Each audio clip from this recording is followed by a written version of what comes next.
मैं सलोनी खान दिखाती हूँ आज की breaking news. NBTV Bharat news channel के पत्रकार शोएब सलमानी ने बताया कि all India car dealers association की बैठक हुई। All India car dealers association की बैठक गाजियाबाद में हुई। बैठक में संस्था के सभी पदाधिकारियों ने भाग लिया। बैठक के मुख्य अतिथि संस्था के राष्ट्रीय अध्यक्ष JS नायल रहे। विशिष्ट अतिथि संस्था के सीनियर राष्ट्रीय उपाध्यक्ष नवीन कुमार वर्मा, राष्ट्रीय सचिव मनप्रीत सिंह कोहली, प्रदेश अध्यक्ष सुमित शर्मा, उपाध्यक्ष रोमिन ओबरॉय व खुर्शीद खान रहे। बैठक में कार डीलरों की विभिन्न समस्याओं पर चर्चा की गई। राष्ट्रीय अध्यक्ष JS नायल ने कहा, कार डीलरों की समस्याओं को सुना और उनका समाधान कराने का आश्वासन दिया। JS नायल ने कहा कि व्यापार प्रमाण पत्र का सिस्टम 1 अप्रैल से लागू हो गया है। अब जिसके पास लाइसेंस होगा वही काम कर पाएगा, साथ ही रोड पर ऐसे ही गाड़ी नहीं लग पाएगी। उन्होंने कहा कि गाजियाबाद की समिति को हर 2 महीने में बैठक करनी चाहिए ताकि RTO, इंश्योरेंस किसी के साथ चीटिंग हो गई है तो उनका समाधान हो सके। साथ ही यदि कोई कारोबार में नया शामिल हुआ है तो उसे भी हर प्रकार की जानकारी मिल सके।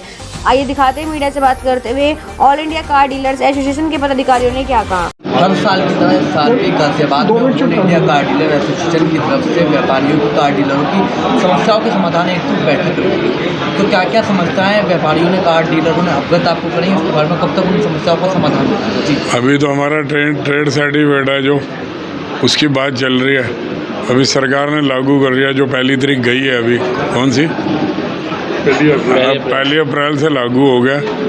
अभी कुछ लोगों ने उसमें रजिस्ट्रेशन कर लिया और ये सबको लागू होगा। जिसके पास लाइसेंस होगा वही मात्र काम करेंगे।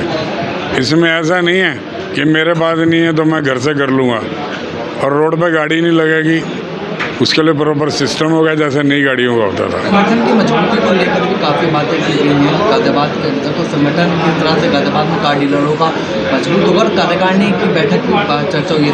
तो कब तक गाजियाबाद में कार डीलरों की कमेटी बनेगी, कार्यकारिणी? जो कार्यकारिणी बनी हुई है उसको आगे लेकर चल रही है। अब इन्होंने 1 महीने के बाद कहा मीटिंग करेंगे। मैं चाहता हूँ 2 महीने के बाद, हर 2 महीने में मीटिंग हो।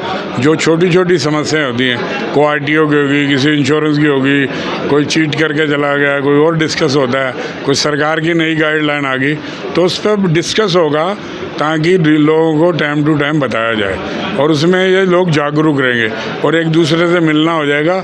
और कोई आदमी काम करता है नया आता तो उसको पूरी जानकारी मिलेगी।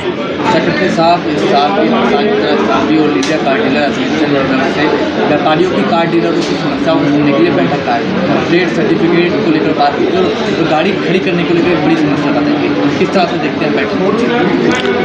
ट्रेड सर्टिफिकेट से हमें फ़ायदा है डीलरों को, क्योंकि एक तो हमें ट्रेड सर्टिफिकेट के बाद RTO में धक्के नहीं खाने पड़ेंगे। लेकिन सरकार ने इसमें शर्त रखी है कि जिसके पास पार्किंग होगी उसी को ही ये ट्रेड सर्टिफिकेट देंगे। जिस तरीके से शोरूम होते हैं नई गाड़ियों के, उनके पास अपनी जगह होती है, उसी तरीके से हम लोगों को जगह करनी पड़ेगी ताकि हमें ट्रैफिक पुलिस से और पुलिस की समस्या को सामना नहीं करना पड़ेगा। तो ये तो अनिवार्य है ही। जो छोटे डीलर हैं जिनके पास जगह नहीं है वो बड़े डीलरों के साथ मर्ज होकर उनके साथ जुड़ के कार्य कर सकते हैं। संगठन की मजबूती को लेकर भी इस बैठक में काफ़ी बात हुई। संगठन की मजबूती किस तरह से आगे संगठन को बढ़ाया जाएगा? जी, संगठन में जो छोटे छोटे और नए डीलर बने हैं जो कार्य करने के इच्छुक होते हैं तो हम उनको जो है कोई ना कोई पद देंगे, कोई ना कोई जिम्मेदारी देंगे कि आप गाजियाबाद में मीटिंग करें और उस मीटिंग में जो भी दिक्कत समस्या होंगी डीलर भाइयों की उसे उसी मंथ में हम ख़त्म करने के लिए सोच रहे हैं कि उसे नेक्स्ट मंथ में या आगे ना बढ़ाया जाए। कुछ कार डीलर ऐसे भी हैं जो अपने व्यापार को बढ़ाने के लिए माफियाओं का सहारा लेते हैं, फिर वही माफिया कार डीलरों से रंगदारी भी करते हैं। ऐसा ही मामला गाजियाबाद में उसको लेकर क्या कुछ आपसे हमारी पहले भी बात हुई थी इस विषय में। राजा भाई के साथ ऐसा हादसा हुआ है, लेकिन उस समय किसी को नहीं पता चलता कि ये माफिया है या गलत है। अब जितने भी हमारे डीलर भाई हैं उन्होंने अपने फाइनेंसर को बिल्कुल बंद कर दिया गया है। जो भाई मेहनत कर सकता है, जिस पे कम मार्जिन है, कम पैसा है, उसे ही ऐड कर रहा है। एक्स्ट्रा मार्जिन वाले को बिल्कुल समाप्त कर दिया। कम खाना पसंद कर रहे हैं पर इस तरीके से गतिविधियों से बिल्कुल अपना ध्यान हटा दिया है।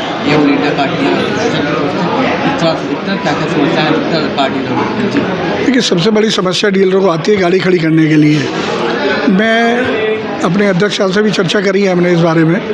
तो अब ये विचार बन रहा है कि एक DM साहब के साथ मीटिंग होगी हमारी और GDA के अधिकारियों से मीटिंग होगी कि डीलरों को हमें उपयुक्त स्थान मिले कोई, जैसे सारे बैठ के अपना कार्य कर सके, क्योंकि डीलरों की समस्या आती है, गाड़ी पार्किंग करने की समस्या सबसे प्रमुख आती है। भाई कोई जगह अलॉट कर दें या सारे डीलर बैठ के काम कर लें, और उसका कोई वार्षिक किराया या कोई जगह में अलॉट करते हैं तो उसकी कीमत देने के लिए हम तैयार हैं सब लोग। तो भैया सरकार के हम बड़े आभारी होंगे अगर इस पे हमारी थोड़ी समस्या का समाधान कर दें। भैया हमारी समस्या थोड़ी आरटीओ ऑफिस की समस्याएं हैं, वो हम अधिकारियों से बैठ कर उस समस्या को अवगत कराएंगे, जो वो उसका समाधान कर दें। नहीं समाधान होता है तो उसको ऊपर अधिकारियों तक ले जाएंगे, या भैया मुख्यमंत्री तक भी जाना पड़े हमें वहाँ तक जाएंगे, लेकिन समस्या का समाधान अपना करके रहेंगे। अब हमने सोच लिया, बहुत परेशान करते हैं ये लोग। हर साल की तरह इस बार भी गाजियाबाद में all India car dealer association की तरफ से बैठक आयोजित की गई और इस बैठक में ट्रेड सर्टिफिकेट और संगठन की मजबूती को लेकर चर्चा की गई। तो पहला सवाल ये है कि संगठन की मजबूती किस तरह से, आप प्रदेश अध्यक्ष संगठन की मजबूती को किस तरह से करनी चाहिए? संगठन की मजबूती का हमारा तात्पर्य होता है कि जो जितने भी हमारे ट्रेड से जुड़े हुए डीलर लोग हैं उनको एक तो एजुकेशन दी जाए कि भाई किस तरीके से गवर्नमेंट के आदेशों के अनुसार हमें काम करना है। क्योंकि अभी जिस डायरेक्शन में डीलर लोग जा रहे थे तो वो कहीं ना कहीं जीएसटी नहीं भर पा रहे, कहीं ना कहीं ट्रेड सर्टिफिकेट ना होने के कारण आरटीओ से संबंधित परेशानियां जो आ रही हैं उनका निदान नहीं कर पा रहे। तो हमारा सीधा फंडा ये रहता है, एसोसिएशन की जो एनुअल मीटिंग होती है उसमें हम लोग ये बताते हैं कि आगे का जो आपने भविष्य में व्यापार करना है और गाड़ियों की सेल परचेज करनी है तो वो ट्रेड सर्टिफिकेट लेने के बाद, जीएसटी नंबर लेने के बाद और गवर्नमेंट के लॉ एंड ऑर्डर को फॉलो करते हुए उसको कार्य को अंजाम दें। फिर भी अगर कुछ व्यापारी ऐसे होते हैं जो बताने के बावजूद, चर्चा होने के बावजूद इन सब चीज़ों को फॉलो नहीं करते, सरकार का इसमें बहुत सख्त रवैया है। जो लोग ऐसा नहीं कर पा रहे हैं उनके व्यापारों में आज आने वाले समय में दिक्कत आएगी। गवर्नमेंट द्वारा छापे मारे जा रहे हैं। ट्रेड सर्टिफिकेट जिन लोगों ने नहीं अप्लाई किए हैं या जो लोग जीएसटी नंबर के बिना काम करना चाहते हैं उनको उसका खामियाजा भुगतना पड़ेगा। गाजियाबाद में कार्यकारिणी बनाने की भी बात चली है, तो कब तक कार्यकारिणी के लिए मैं अपने जिलाध्यक्ष को दिशा निर्देश दूंगा। तो उसके लिए जो भी आवेदन हमारे पास आएंगे पदाधिकारियों के लिए कि जो लोग पद लेना चाहते हैं तो उनको देखते हुए हम जल्दी से जल्दी कार्यकारिणी का गठन कर देंगे।